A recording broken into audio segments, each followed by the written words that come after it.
In August 2002, just weeks before her scheduled execution, Aileen Carol Wuornos sat in her Florida jail cell and wrote a confession to God. Dear Lord Jesus, I know I've done some wicked things in my life, and Lord God, I know I deserve every bit of the rot of hell. In a neat, even hand, she cataloged her sins: theft, prostitution, and the murder of 7 men. I need to bring myself to your throne, begging if you'd forgive me for all the overwhelming evil I've done in this world. She had been convicted and sentenced to death for 6 of the murders. Now, she had decided to halt her final appeals and accept her fate. There's no chance in keeping me alive or anything, because I'd kill again. I have hate crawling through my system. This letter offers a glimpse into a violent mind and at the life that spawned a rare kind of criminal: a female serial killer.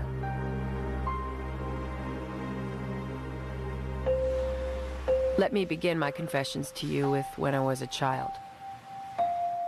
Aileen was born February 29, 1956, in Rochester, Michigan, 26 miles north of Detroit. She seemed destined for a life of turmoil. Her parents, Diane and Leo Pittman, had a violent and tumultuous marriage. They had eloped in January 1954, when Diane was just 14.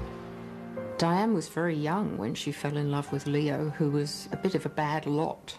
Certainly her father and mother did not approve of this liaison, but the next thing you know, they're married. The newlyweds' first child, Keith, was born in March 1955. Soon after, Leo was arrested for a variety of petty crimes. To avoid prison, he was allowed to enlist in the Army. He left home, and Diane took the opportunity to flee. 7 months later, she gave birth to Aileen. Diane abandoned Aileen and Keith and would never reclaim them. Aileen would never meet her father. 10 years later, he would be found guilty of raping a 7-year-old girl. In 1969, he hanged himself in his Kansas prison cell. Diane's parents, Lowry and Britta Wuornos, adopted their 2 grandchildren and raised them along with their own son Barry and daughter Lori in nearby Troy, Michigan. Mr. Wuornos was a hard drinker with a volatile temper. My dad was very strict. We would get spankings with a belt, with our pants down, to discipline us. He never did anything to the neighborhood kids, but to them. I mean, he was always mean to Aileen and Keith, always. Aileen grew into a beautiful little girl with blonde hair and lively brown eyes. But her angelic looks could not mask a roiling anger. She suffered from explosive temper tantrums that came out of nowhere, and she would just blow up with no provocation. Well, needless to say, other children didn't respond well to this. They were somewhat afraid of her. Aileen's closest companion was her brother Keith. On the surface, they seemed to have a typical sibling relationship. Sometimes they were like really good friends, and other times it was like they hated each other.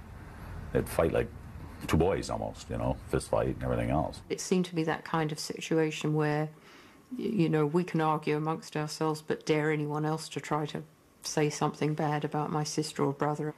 They had a very important bond. But underneath was a much stranger dynamic. Lord Jesus, will you please forgive me for this, all my sexual sins I engaged in as a child. By the time Aileen was 10, the 2 children began to experiment sexually with each other. She did have sex with Keith.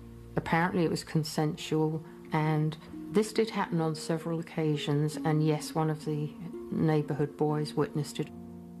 At the time, I didn't really know it was wrong, what they were doing, you know, and yeah, they had sex. Aileen seemed quite happy and willing participant in those activities. They were so young. You can't say innocent, but in a way it was innocent. Eileen's attention soon moved on to other boys. She would sneak out of the house and meet up with the neighborhood kids at a gathering spot called The Pits.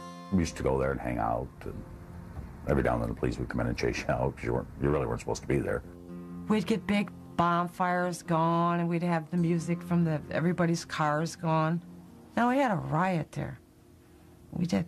We had a really good time at the Pits.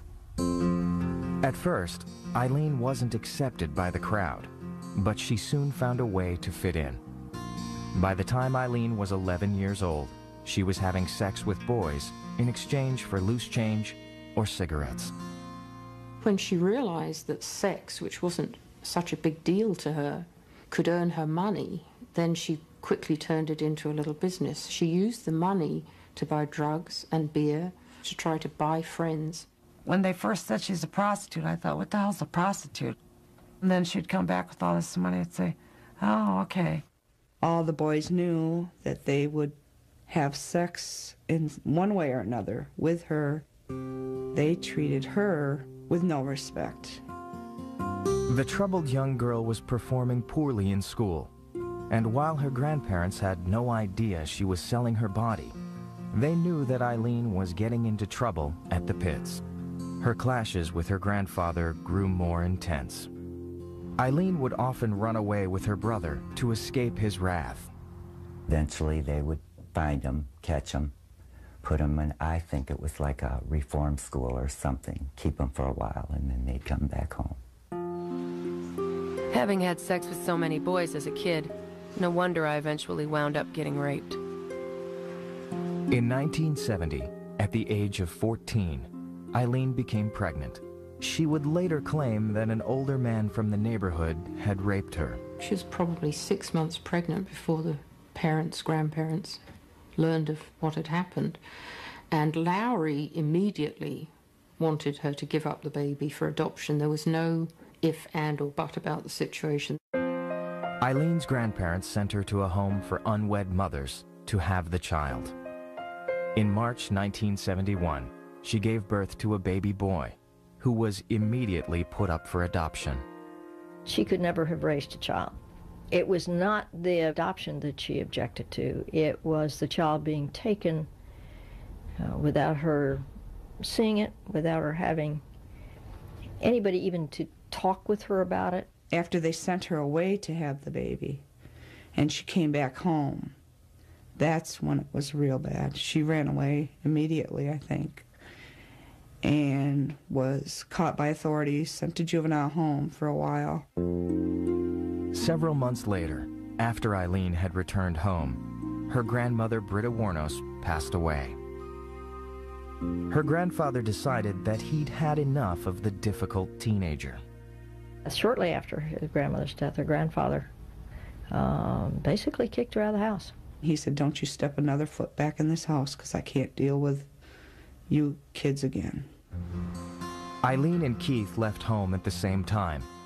He stayed with friends in the neighborhood, and she struck out on her own, using the only tools she knew to survive. So at 15, she hit the road and earned her living prostituting. When she lived on the road, she truly lived on the road. She didn't have nowhere to go. I think most people in the neighborhood were probably happy that she was gone. It sounds bad now, but she didn't have that many friends anyway. Aileen Wuornos would spend the next 2 decades trying to find a place to call home, even as her life spiraled more and more out of control.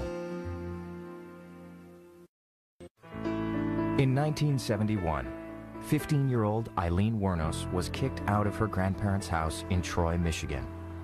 The troubled teenager headed west, hitchhiking on the interstates. Lord, I hit the road at around 16, aimlessly everywhere but going nowhere. She was really just wandering, drifting aimlessly from staying with one person to staying with another, you know, kind of hippie life, if you will. It was really like an extended version of the Lost Weekend. Drugs, booze, hitchhiking, partying. For 5 years, she drifted around the country, eventually finding her way to Colorado. There, she traded on her looks in the dangerous world of prostitution. A lot of these people when they can get what they want out of you, then they get mean with you. Because that's a rough life, especially being a girl like she was. In her mind, that was the best she could do. That's what she was good at. That's what she could earn a living at. That was all she could earn a living at. She didn't wear the leather skirts and the mini skirts and the stiletto heels. She wore shorts and T-shirts. Eileen's wild ways and explosive temper often got her in trouble with the law. The teenager was arrested for disorderly conduct and wanted for grand larceny. Finally, in early 1976, she settled in Daytona Beach, Florida. I think that the promise of sun and fun is the traditional lure of Florida, and I don't think it was any different for Aileen. She left Michigan because it was so cold on her feet and the hitchhike and stuff, and she went to Florida so she could sleep on the beach and still do her prostitution. I wound up playing the harlot out there and committing adultery, I'm sure, since I went to bed with so many married men, while I thieved and ripped them off too. Her first year in the Sunshine State was a turbulent one. The 20-year-old received word that her grandfather had been found dead in his garage in Michigan, an apparent suicide. That spring, Aileen abruptly married a 70-year-old retiree named Louis Fell. Aileen met Louis when he picked her up hitchhiking. I had gotten a letter from her when she married that old man. That was so funny. She married him so she wouldn't have to be on the road is all.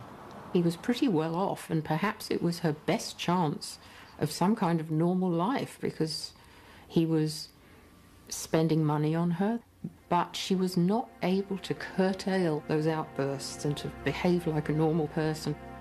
The marriage ended after only 9 weeks. Louis filed for divorce, claiming Aileen had hit him with his cane when he stopped giving her spending money. And then came the most difficult blow. In July 1976, her brother Keith died of throat cancer. She loved Keith a lot.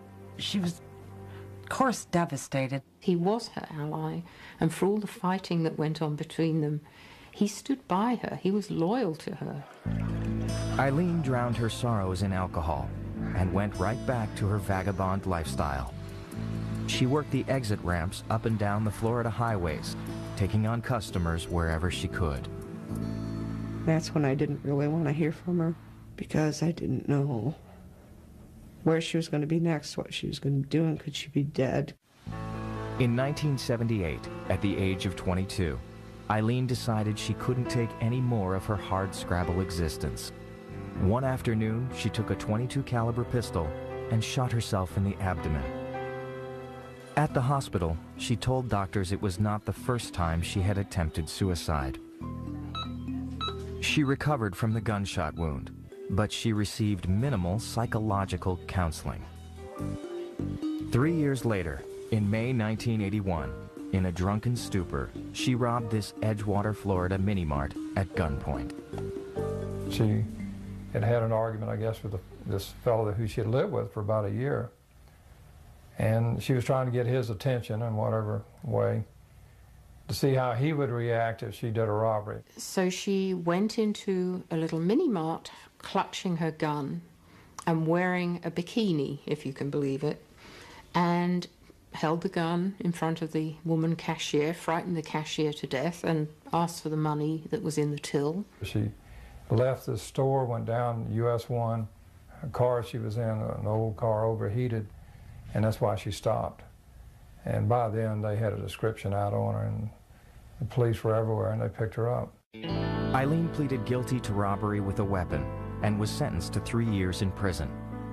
She spent her time reading the Bible, complaining about being shut in with lesbian inmates, and waiting to get back together with her boyfriend. Upon her release in 1983, the 27-year-old returned to a life of alcohol, hitchhiking, and prostitution. It was a life not many wanted to share. She had this feeling that any relationship with a man was not going to last. That something was going to happen, they were going to drop her or dump her, whatever. Desperate for a connection, she turned to women and quickly found acceptance.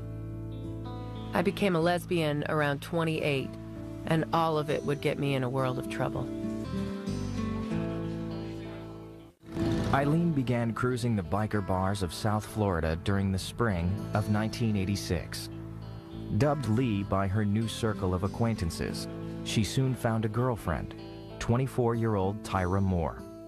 Aileen met Tyra Moore, who was to be the most important romantic relationship in her entire life, in a biker bar. She was in there alone, I was in there alone. We started a conversation and she went home with me that night. They shut the bedroom door and they stayed in the bedroom for an entire weekend and didn't emerge really, except for to grab some food.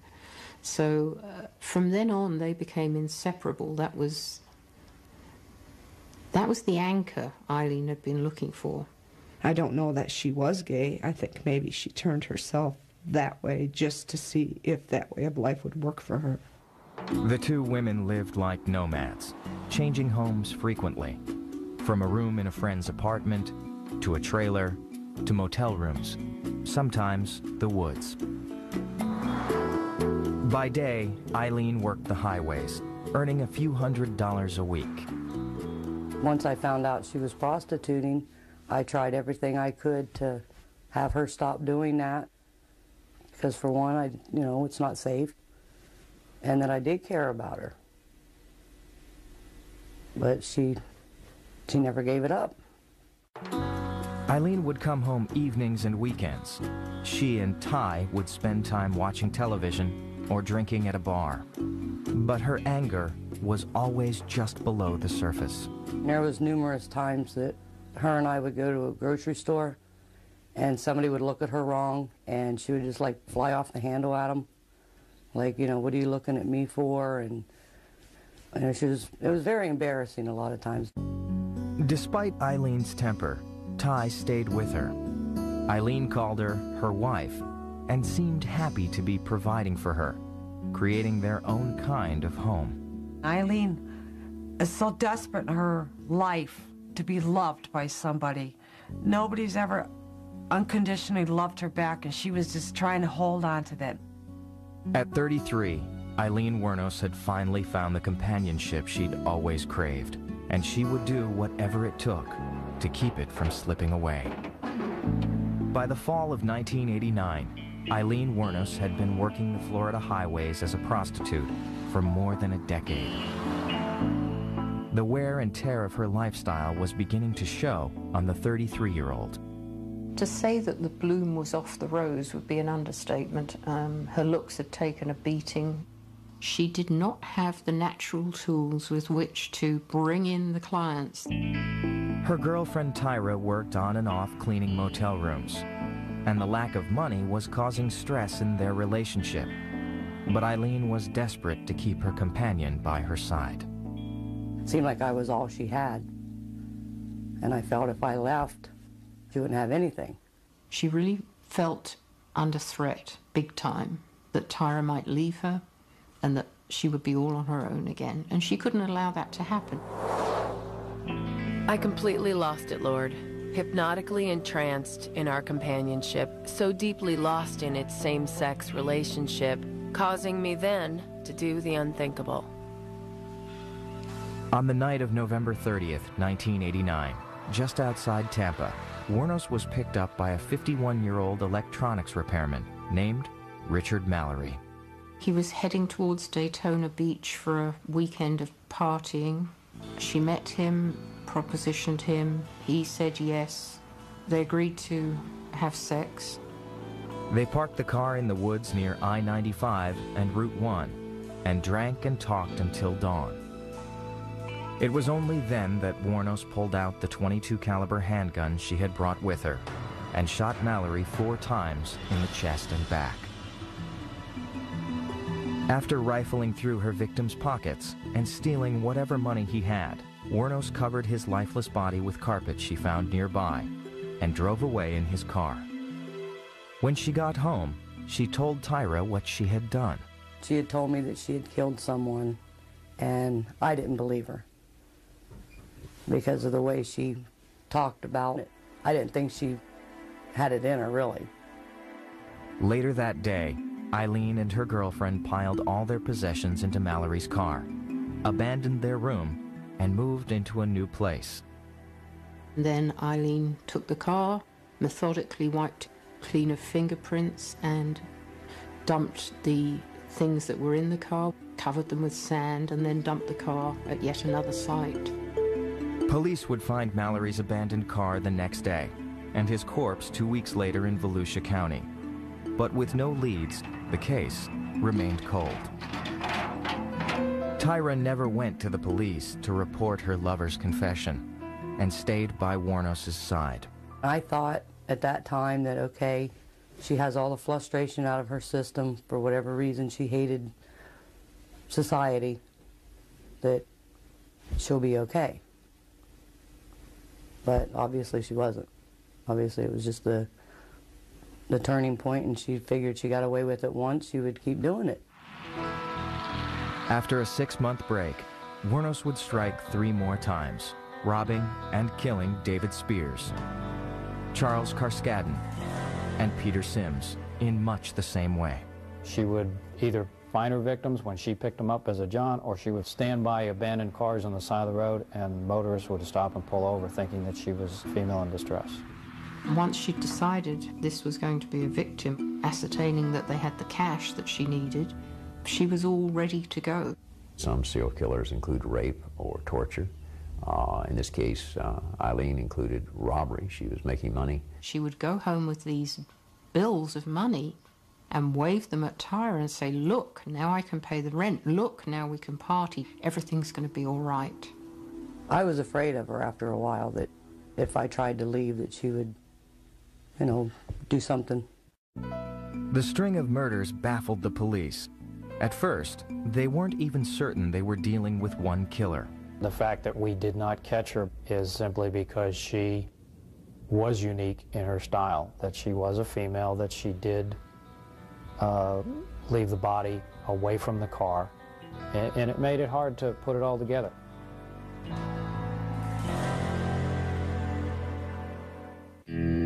On July 4th, 1990, Wuornos had a close call when she and Tyra were involved in an accident while driving a car she had stolen from her 4th victim.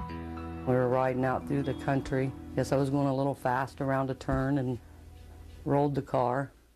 The women were unharmed, but when help arrived, Aileen realized the accident could mean trouble. Aileen then wrenched the rear license plate off with her bare hands and threw it into the bushes. When one of the fire rescue people approached the females, the female was belligerent to her and they ran off. I probably had my suspicions about that it could be a vehicle of someone that she murdered. But I never questioned her about it because, like I said, you know, you don't want to make her mad. Police quickly learned that the car was registered to Peter Sims, who had been reported missing 3 weeks earlier. But they were unable to track down the 2 women, who had already hitchhiked their way back to Daytona. A drawing was done at that time of the 2 of them. The police were trying to weigh the benefits of getting the drawings out there against the fear that it would tip off the women and they would run. So they were in one local paper and that was it at that time, and nothing happened. Over the next 5 months, Wuornos would kill another 3 men. It was now becoming apparent to Florida authorities that they had a serial killer on their hands. The victims were found in 5 different counties, all shot with a .22 caliber handgun. Desperate for leads, police decided to release the sketches of the 2 women statewide. When the composites are put in the newspaper, we start getting a lot of calls from the Daytona Beach area, from the Port Orange area, indicating that they were seen. At that point, Tyra fled the state, heading north to Pennsylvania to stay with her sister, and leaving Aileen to fend for herself. I knew I had nothing to do with any of this, and I had to leave. It's like I have to get away from her. You know, she's not going to ruin my life. Aileen was on her own, desolate. She didn't know the game was up, but she was out of steam, she was out of money, she was out of energy, she was out of strength, she was heartbroken because Tyra had left her. In late December, detectives discovered pawn shop records of items Wuornos had stolen from her victims. It was the braid police had been looking for. She was identified through her thumbprint on the pawn shop ticket. Police now knew they were looking for Aileen Wuornos. They followed her for about 2 days. Then they made their move. We learned that the bar where she's been hanging out for the last 24 hours, they're going to have a large pig roast and a biker gathering. So with her history, we're concerned that she's going to end up on the back of a bike and be off and we'll never find her again. On January 9th, 1991, at this Port Orange bar, aptly named The Last Resort, Aileen Wuornos was finally arrested. She would soon find herself caught between wanting to fight her case and needing to protect the woman she loved. Tyra, listen, you just go ahead and do what you gotta do, okay? Between November 1989 and November 1990, Aileen Wuornos killed 7 men along the highways of Central Florida. Aileen was a predator just like any other serial killer. She was out there to take lives for her own personal gain. With Wuornos now in custody, investigators turned their attention to finding her lover, Tyra Moore. They quickly tracked her down near Wilkes-Barre, Pennsylvania. Well, I was very cooperative. Anything I knew, I told him. I knew I didn't have anything to hide, because I knew I was nowhere around her when she did any of this. We really had no evidence that she was knowingly participating in the robberies or the killings. Tyra did confess to knowing about at least one of the murders, yet the prosecution decided not to charge her with any crime. But that leniency would come with a catch. Moore would have to help the investigators ensnare her former lover. They arranged me to write a letter to Lee and give her the phone number of the motel I was staying at so she could call me, and she did. Their first call came on January 14th. Hey, Ty? Yeah. What are you doing? Nothing. What the hell are you doing? Nothing. I'm sitting here in jail. Yeah, it's what I heard.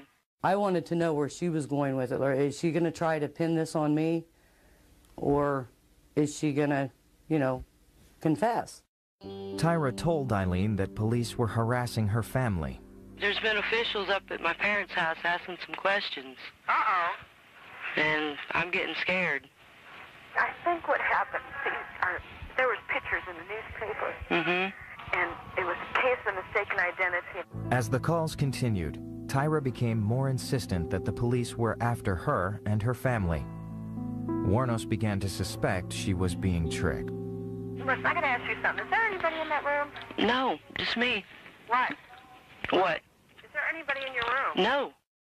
But over time, as she sat in jail and listened to her seemingly desperate lover, Aileen became less suspicious and more determined to protect Tyra. I don't know whether I should keep on living or if I should... No, Ty, listen. What? You go ahead and let them know what you need to know if you want to know or anything. You're innocent. Listen, if I have to confess, I will. On January 16th, 1991, Aileen took matters into her own hands.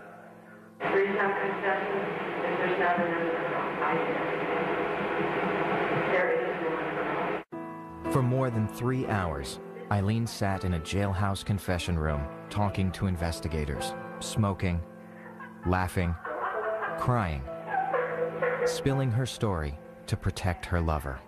It was a rambling, obviously spontaneous, sometimes somewhat disconnected dissertation.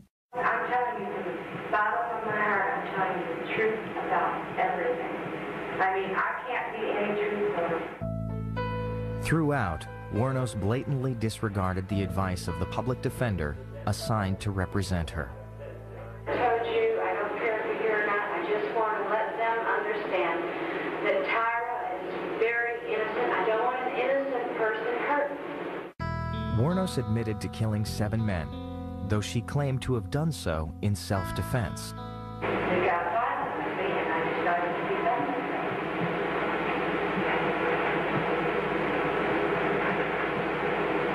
I wasn't going to let them beat the shit out of her, don't either. In the end, Aileen Wuornos was charged with 6 counts of first-degree murder. The story of the so-called damsel of death instantly became a national sensation. It was a huge, huge story because women simply don't kill the way Aileen Wuornos did. They kill intimates, they kill loved ones. They do not kill strangers. It shocked me, but to know how much she hated men and they used her and she used them, I wouldn't have put it past her. Book and movie offers poured in to detectives, relatives, and even Wuornos herself. I tried to explain to her what our laws say about benefiting from your own deeds, so to speak, or misdeeds. And I said, Aileen, you can do this. They may even produce a movie or a TV show, whatever. You won't get enough money out of that to buy a pack of cigarettes. In one of the strangest twists in an already strange case, Wuornos caught the attention of a 44-year-old born-again Christian from Ocala, Florida, named Aileen Pralley. My husband and I saw her picture in the paper down here, and we just felt compelled from God to reach out to her. We didn't care about guilt or innocence. Pralley began telling anyone who would listen about Aileen's true good nature. She became fixated on visiting Wuornos in jail. She was unable to visit because of the fact that you had to be a relation to the person in jail. So I said to her, if you adopt Lee, you will be her mother and you'll be getting visits. On November 7th, 1991, Aileen Pralley and her husband legally adopted Aileen Wuornos. Pralley's influence became a thorn in the side of Wuornos' public defender. Aileen would refuse to cooperate with me or refuse to communicate at all unless I had some contact with Aileen. If I wanted a cooperative client, I had to be taking care of Arlene's needs, whatever they were at any given time. On January 15, 1992, a year after her arrest, 35-year-old Aileen Wuornos went on trial in Volusia County, Florida, for the murder of Richard Mallory. Our strategy was to convince the jury that Aileen Wuornos had acted in self-defense. And then you flip to the other side, this arch-evil woman who is preying on men and murdering them in cold blood. The evidence against Wuornos was overwhelming, but for the defendant herself, the most painful moment came when her former lover, Tyra Moore, took the stand to testify against her. Aileen was desperately trying to catch Tyra's eye, but Tyra very pointedly walked up to the witness stand and did not make eye contact with Aileen. I'm not sure that Lee fully understood that Tyra had turned on her until she saw her in the courtroom testify. I think that's when it hit her, what had happened. She did shed some tears because Tyra basically sat up there and betrayed her. I knew I was doing the right thing.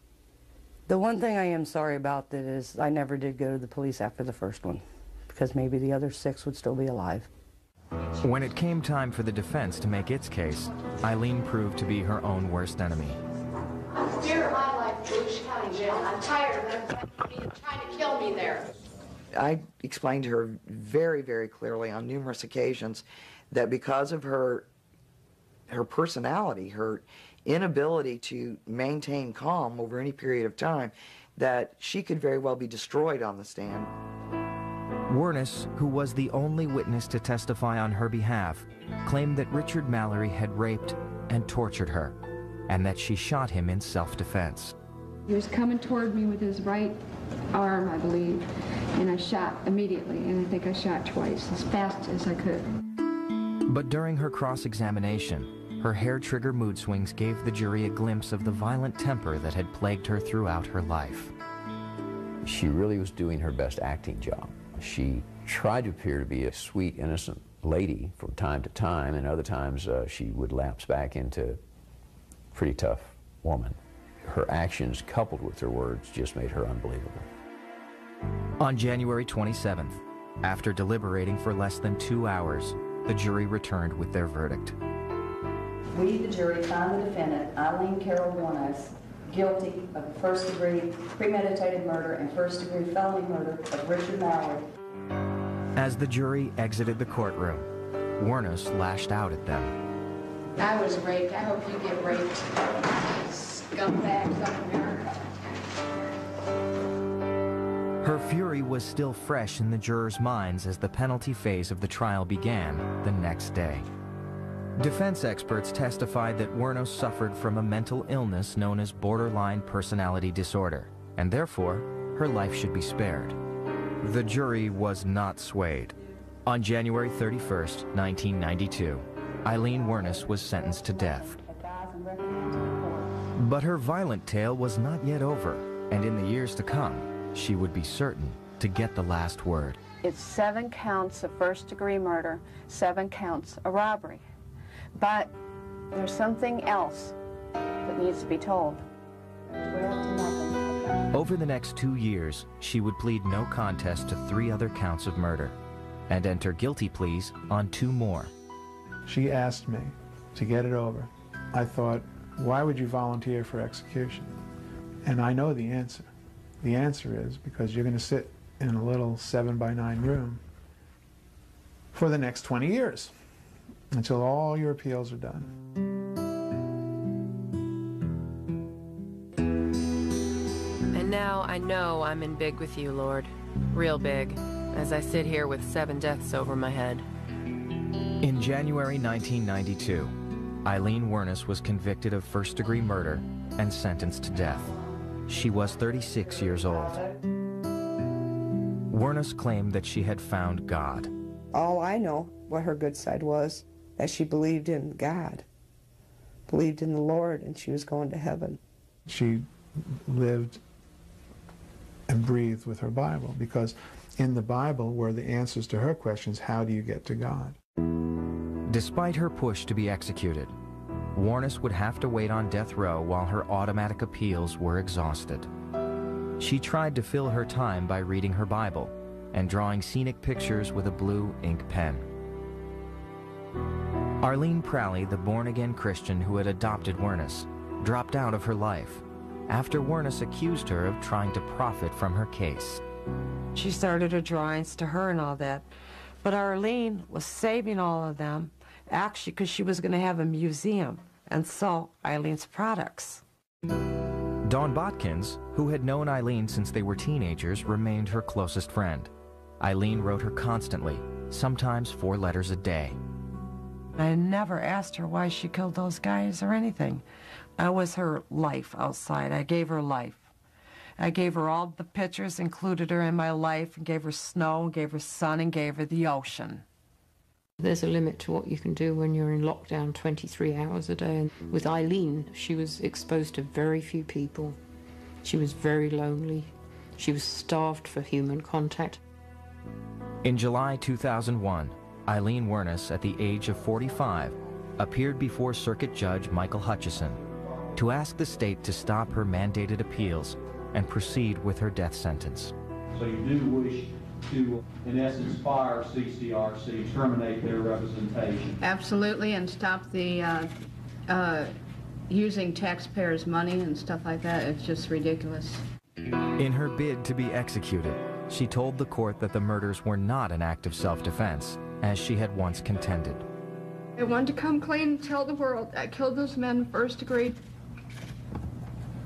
Robbed and killed them to keep from any witnesses.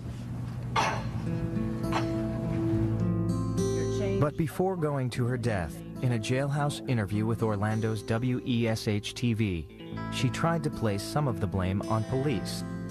In fact, 3 detectives were investigated for seeking out movie deals before her trial. Society needs to know, and they need to investigate. Even if I'm dead and gone, they need to find out about. I think the cops knew who I was and let me become a serial killer.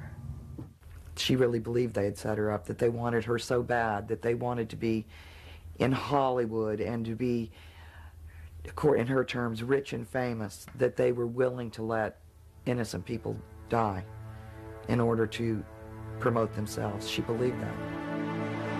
On April 1st, 2002, the Florida Supreme Court upheld Aileen Wuornos' request to end her appeals. Her execution was scheduled for October. She wrote that she used the time to try and make things right with God. I come to you as best I can in memory of my life of sins. She listed her many transgressions, but once again, she blamed her descent into murder in part on others, including her ex-lover, Tyra Moore. I'd meet Ty, who'd influenced me into such an experience, as I'd then wind up smoking, drinking, and cussing more than I've ever done before, just heading further in evil. Dawn Botkins visited Wuornos in prison the night before her execution. It was a hard walk in, but it was even a harder walk out. And I told the guard, I said, can you open that door a little quicker? Because I don't want to look back, or all you could hear is saying, I love you, Dawn. I'll see you on the other side. And I said, I love you too. I thought, don't look back. On October 9th, 2002, Aileen Wuornos was put to death by lethal injection at the age of 46. Her strange final words, I'll be back like Independence Day with Jesus, June 6th, like the movie, big mothership and all, I'll be back. That was her way of talking about God. Plus, it baffled the world, didn't it? She got the last word. After the execution, Wuornos was cremated. Dawn brought the ashes back to Michigan. I planted this tree for her, and then I put her ashes right here. After all that she's been through in Florida and she has done to Florida, she needed to be home here amongst the ones that loved her. And that's where she is. Aileen Wuornos' life was tragic. Some people have come from much worse circumstances and certainly not turned into what she became, so there's no excuse for what happened. I don't think Lee ever figured out why she couldn't make her life work. She knew it didn't work, but she never could figure out why. It makes me sad, and it makes me cry, and it makes me hurt. But then you think of the victims, and you think of those. They were uncles, and they were fathers, and they were people, too. Lord God, I pray you'll forgive me and bring me home eternal evermore. Amen. Even after her execution, Aileen Wuornos continued to make headlines thanks to 2 movies about her troubled life. 2003's feature film Monster grossed over $30 million at the box office and earned Charlize Theron an Oscar for Best Actress. The other was Aileen, The Life and Death of a Serial Killer, a documentary directed by the last person to interview Wuornos before she was executed.